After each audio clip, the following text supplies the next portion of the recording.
বিধানসভা ভোট দোরগোড়ায় ঠিক সেরকম সময় দাঁড়িয়ে দেশের প্রধানমন্ত্রী আসছে কলকাতাতে, আপনারা কি সেখানে পৌঁছাবেন? কি বার্তা তার কাছ থেকে শুনতে চান?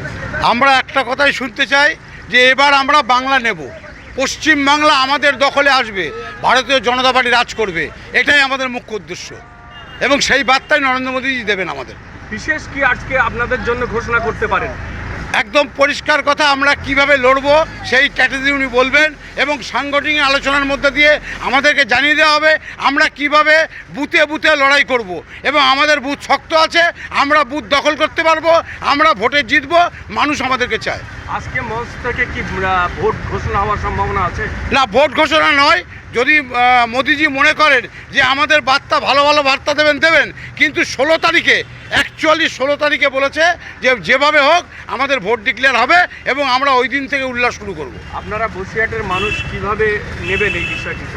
কোন বিষয়ে বলছি? সামনে যে বিধানসভার ইলেকশন, সেই বিধানসভার ইলেকশনে বারবারই দেখা যায় যে কেন্দ্রীয় বাহিনী আসেন, বজ্রবাদন ফসকাগিরি হয়, না এই রাজ্যের হাতেই কেন্দ্রীয় বাহিনী থাকে। না, এইবার কোনোভাবেই কোনো কিছু হবে না।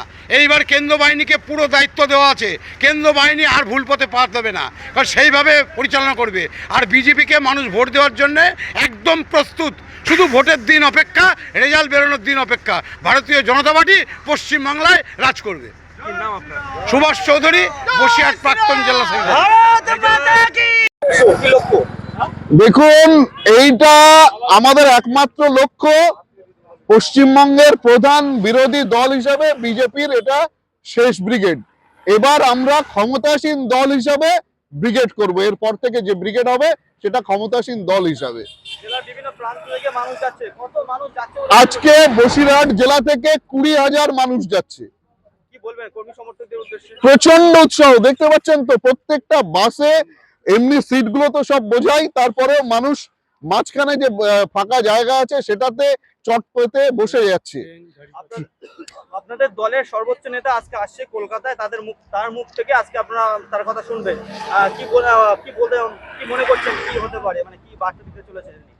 দেখুন, আমি এটা বলবো, মহাভারতের যুদ্ধে পাণ্ডব বাহিনীকে উজ্জীবিত করার জন্য শেষ অস্ত্র হিসাবে করেছিলেন, বিশ্বরূপ দর্শন করিয়েছিলেন। আজকের ব্রিগেড হবে ভারতীয় জনতা পার্টির কাছে এবং সমস্ত মানুষ, পশ্চিমবঙ্গের আপামর জনতার কাছে বিশ্বরূপ দর্শন।